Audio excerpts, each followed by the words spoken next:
आयसा institute में आपका स्वागत है। आइए हिस्ट्री का जो है 12th क्लास का जो हिस्ट्री है उसका पार्ट 3 जो है हम पढ़ने जा रहे हैं।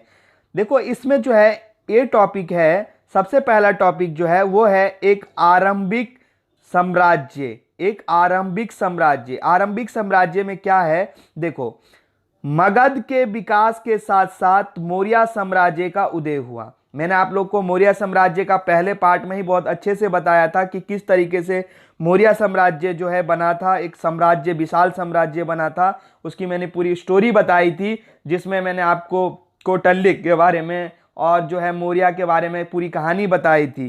तो जैसे जैसे मगध का विकास हुआ, अभी सेकंड पार्ट में मैंने बताया था मगध इतना समृद्ध क्यों था। उसके बाद जो है मगध जैसे ही विकास हुआ उसके साथ साथ मौर्य साम्राज्य का भी जो है विकास हुआ। और मौर्य साम्राज्य की स्थापना जो है वो चंद्रगुप्त मौर्य ने की। किसने की? चंद्रगुप्त मौर्य ने। कब की? 321 ईसा पूर्व में। कब किया? 321 ईसा पूर्व में। और ये कहां तक फैला हुआ था? पश्चिम में अफगानिस्तान और बलूचिस्तान तक फैला हुआ था। पश्चिम में कहां तक? अफगानिस्तान और बलूचिस्तान तक जो है फैला हुआ था। तो इस टॉपिक में आप लोग ने यही पढ़ा कि मगध के साथ साथ जो है मौर्य साम्राज्य का उदय हुआ। स्थापना जो है चंद्रगुप्त मौर्य ने की और 321 ईसा पूर्व में की। और ये कहां तक फैला हुआ है? पश्चिम में अफगानिस्तान और बलूचिस्तान तक जो है फैला हुआ है। उसके बाद हम पढ़ेंगे मौर्य वंश के बारे में जानकारी के स्रोत। मतलब हमें मौर्य वंश के बारे में कहां से जानकारी मिली। तो सबसे पहले हम पढ़ेंगे मूर्तिकला। किसके बारे में पढ़ेंगे? मूर्तिकला। मतलब उस समय जो है ना मूर्तियों को बहुत महत्व दिया जाता था, मूर्तियों को बहुत बनाया जाता था, जिससे मूर्तियां वहां पे रही और हमें मूर्तियों से जो है मौर्य वंश के बारे में जो है बहुत ज्यादा जानकारी प्राप्त हुई। उसके बाद है एक टॉपिक समकालीन रचनाएं। समकालीन मतलब जो पुरानी रचनाएं थी, जो एक बुक लिखी गई थी इंडिका पुस्तक, उस इंडिका पुस्तक में जो है किसने लिखा था? तो मैं आपको बता दूं, मैगस्थनीज थे। मैगस्थनीज कौन थे? तो यूनान के एक राजा थे जिसका नाम था सेलुकस निकेटर। सेलुकस निकेटर जो है वो यूनान के राजा थे और उसके जो है राजदूत थे। क्या नाम था उनका? मैगस्थनीज। क्या नाम था? मैगस्थनीज। देखो मैं फिर से बोलूं, जो यूनान के एक राजा थे, यूनान के राजा कौन थे? सेलुकस निकेटर, और उनके राजदूत थे मैगस्थनीज। क्या नाम था उनका? मैगस्थनीज। और मैगस्थनीज ने जो है पुस्तिका लिखी थी। जो मैगस्थनीज है उन्होंने पुस्तिका लिखी, कौन सी? इंडिका पुस्तिका। इंडिका पुस्तक जो है लिखा। और वो कैसे लिखा? तो देखो वो जो है यूनान से जो है वो कहां पे आए? मौर्य के दरबार में आए, मौर्य के वहां पे रहे, उनकी जानकारी प्राप्त की और उनके बारे में जो है लिखा। तो हमें इसी पुस्तक से जो है हमें मौर्य वंश के बारे में भी जानकारी मिली। तो मैं आपको बता दूं। उसके बाद जो है आगे है अर्थशास्त्र पुस्तक से। अच्छा, अर्थशास्त्र पुस्तक ये किसने? ये चाणक्य। चाणक्य के बारे में मैंने आपको बताया था। चाणक्य गुरु थे पहले किसके? चंद्रगुप्त मौर्य के। लेकिन बाद में उसके जो है क्या बन गए थे? मंत्री बन गए थे, क्योंकि उनको अपने दरबार में मंत्री बना लिया था चंद्रगुप्त मौर्य ने। ठीक है, तो ये गुरु भी थे और उनके मंत्री भी थे। गुरु पहले थे जब चंद्रगुप्त मौर्य कोई राजा नहीं बना था, लेकिन मंत्री कब बने? जब चंद्रगुप्त मौर्य राजा बन गए तब जो है ये क्या उनके मंत्री बन गए।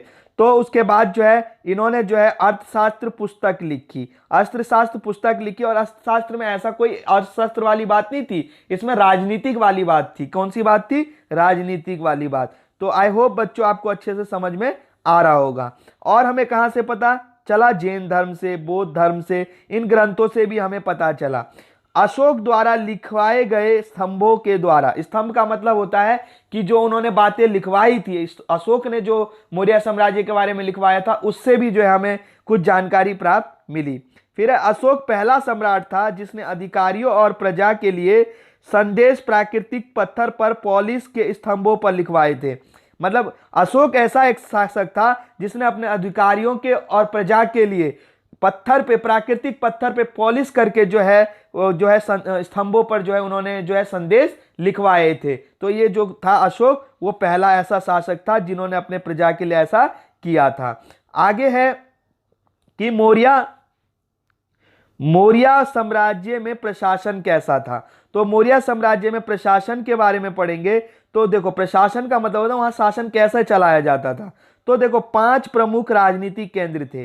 एक राजधानी थी जिसे पाटलिपुत्र कहा जाता था। 4 प्रांतीय केंद्र थे जो थे तक्षशिला, उज्जैनी, तोसेली और स्वर्णगिरी। कौन कौन से थे? तो पाटलिपुत्र राजधानी थी और 4 प्रांतीय केंद्र थे। कौन से? तक्षशिला, उज्जैनी, तोसेली और स्वर्णगिरी।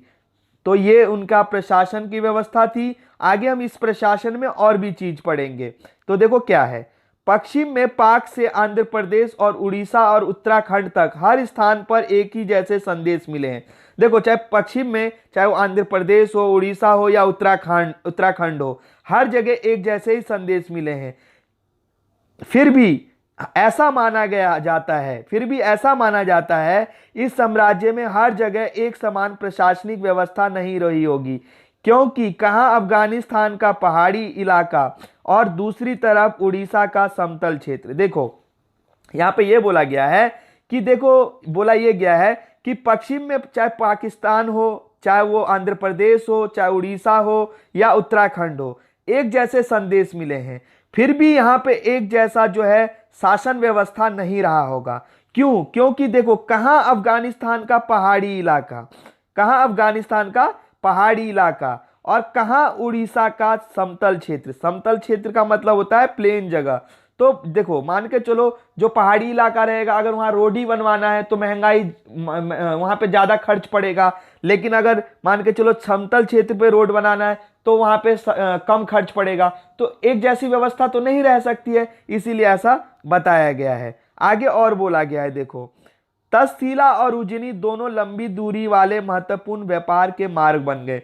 जो तक्षशिला था और उज्जैनी था, वो दोनों ही जो है वो व्यापार के मार्ग बन गए थे। और स्वर्णगिरी सोने का पहाड़, कर्नाटक में सोने की खाने थी, और स्वर्णगिरी जो था वो सोने के लिए फेमस था।